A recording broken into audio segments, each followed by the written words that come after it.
In fact 20 से 30 over के बीच में से 28 रन आए थे।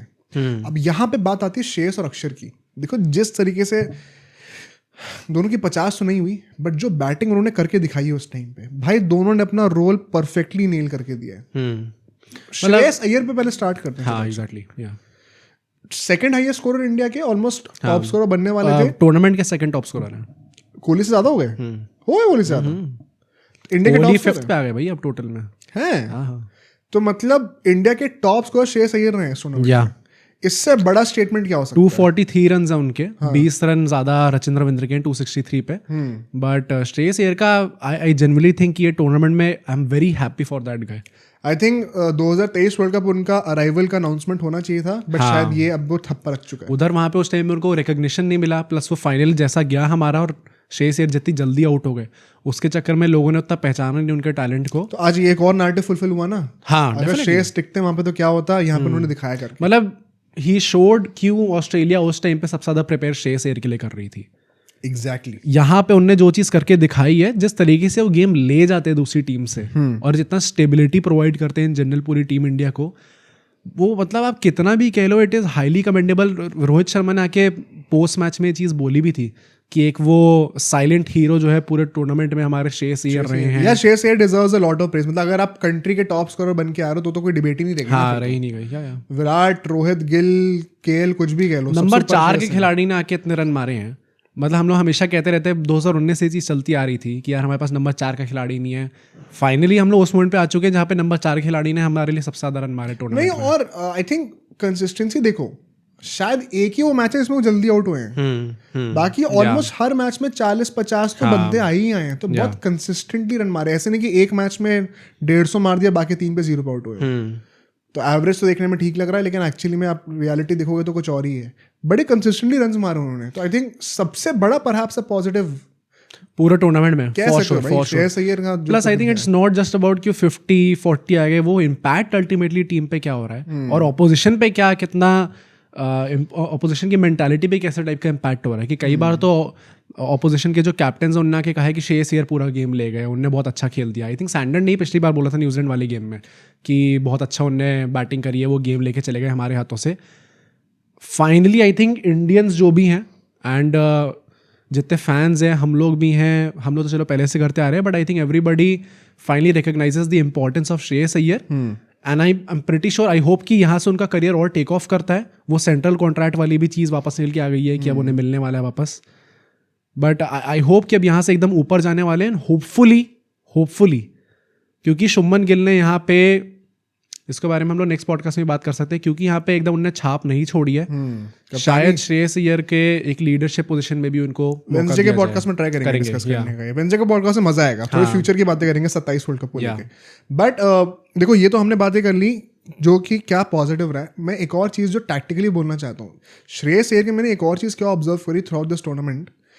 अगर प्रेशर बना हुआ है ना मिडिल पे आकर, और जब बैटिंग करने के आ रहे हैं तब चोक हो रहे रन्स, तो भाई वो एकदम से आके उस चीज को रिलीज शॉट खेलने का ट्राई नहीं करते। हाँ राइट। वो चाहे तो पहले की 25 बॉलों पे सिर्फ 10 रन ही बनाएंगे। और ये मैंने pattern through out the champions trophy observe करा है कि अगर प्रेशर आ रहा है ना, वो कहेंगे डालो प्रेशर, कितना डालोगे, मैं सारा सोक इन कर लूंगा।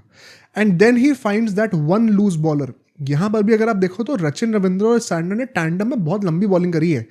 जैसे ही ब्रेसवेल के ओवर्स बीच में आ रहे थे या ग्लेन फिलिप्स के परहैप्स ओवर आए, ग्लेन फिलिप्स के 5 ओवर में आराम से 30-35 रन आ गए भाई। हाँ, उस पर को कैच छूटा था जो मानता हूँ। आई थिंक बेलो रोक नहीं छोड़ा था मेरे ख्याल से, ये जेमिसन ने तो लड्डू कैच था भाई, एकदम लड्डू कैच था। वो एक लास्ट ऑफ कॉन्सेंट्रेशन था। बट अगर आप देखो तो किस बॉलर को कब पकड़ के कैसे रोटेट करना है गेम को, ताकि ओवरऑल टीम पे प्रेशर ना आए। भले ही मेरे जो है अभी स्टार्टिंग में 20 बॉल पे सिर्फ 5 रन थे, लेकिन एंड आते आते उनकी स्ट्राइक पूरी रिकवर कर जाती है और गेम का रोटेशन नहीं रुकता। ये आर्ट ना, ये मास्टर क्लास है स्पिन को खेलने में, और ये चीज वही है ना, ये डोमेस्टिक खेल के आती है। श्रेयस अय्यर ने करी है ना मेहनत। अभी पिछला 1 साल श्रेयस अय्यर के लिए एक इंडियन टीम के प्रोस्पेक्ट से आप देखोगे गंदा रहा, क्योंकि उनको कॉन्ट्रैक्ट से निकाल दिया गया। बट इन जनरल क्रिकेट को लेके जितना उन्होंने अपना गेम इम्प्रूव करा है, मतलब यहाँ तक बात हुई है कि अब उन्हें टेस्ट मैचेस में भी होना चाहिए, शॉर्ट बॉल कितने अच्छे से वो खेल रहे हैं। हाँ। बट इन जनरल भी जो आपको दिख रहा था कि यार इंडियन क्रिकेट टीम में स्पिनर्स को खेलने की जो क्वालिटी है, जो एबिलिटी है, वो धीरे धीरे गिर रही है। हाँ। Shreyas Iyer on the other hand वहीं पे एक फोर्टे लाते हैं अपना कि मैं स्पिनर्स को डोमिनेट कर सकता हूँ।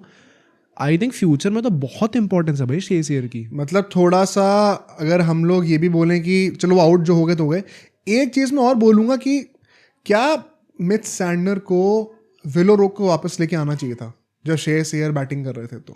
मतलब स्पिनर्स अगर उनकी स्ट्रेंथ है तो आप ग्लेन फिलिप्स से बॉलिंग क्यों करा रहे हो? हाँ यार, हालांकि उनको वही कैच बना के दे दिया था, मानता हूँ, लेकिन उस टाइम पे शायद उनकी ईगो के साथ खेलना चाहिए था ना। अगर वो विकेट जल्दी गिर गया होता शायद गेम फंस गया होता उस टाइम पे। तो आई थिंक मुझे लगता है वही वन सेकंड टैक्टिकली ना 3-4 चीज़ों पे सैंडनर पीछे रह गए, ऐसा मुझे जेन्युइनली लगता है।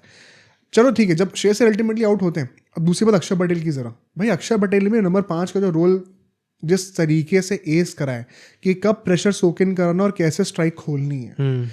हाँ, रन इस वक्त पेपर पर ज़्यादा नहीं है इस मैच में, लेकिन जो रोल था उनकी, जैसे हम लोग विराट कोहली के 2011 वर्ल्ड कप फाइनल की बात करते हैं, तो वो रन 30-35 ही थे, लेकिन बहुत ही इंपॉर्टेंट इनिंग्स थी उस टाइम पे। आई थिंक अक्षर पटेल ने काइंड ऑफ वैसा रोल करके दिखाया। हाँ, आई थिंक मेंटली काफी फ्री कर दिया था इंडिया को उस टाइम पे, शायद वही मतलब गेम ऑलमोस्ट तक वो एंड तक लेके आ गए थे। 20-30 रन ही आपको दिख रहे होंगे ऑन पेपर, बट वो अहमियत ये थी कि इंडिया थोड़ी फ्री हो गई थी उसके बाद कि अच्छा अब तो आ ही जाएगा, थोड़ा कंफर्टेबल पोजीशन में हो गई थी। जब वो आउट भी हुए हैं तब भी गेम ऑलमोस्ट किल हो चुका था। हाँ, तो गंभीर गुस्सा होता उनके आउट होने पे। ईगो प्ले था ना, उनने बोल भी दिया आके बाद में अक्षर पटेल ने कि अच्छा बोला भी है। हाँ, जतिन सप्रू के साथ उनका इंटरव्यू चल रहा था तो उन्होंने बोला कि केएल राहुल ने आके आपसे क्या बोला और उसके बाद आपने क्या शॉट खेला। तो कहता है केएल भाई ने बस आके मुझसे ये बोला था कि ऑफ स्पिनर का जो है ये लास्ट ओवर है, इसको बस निकाल दो, उसके बाद खेलना।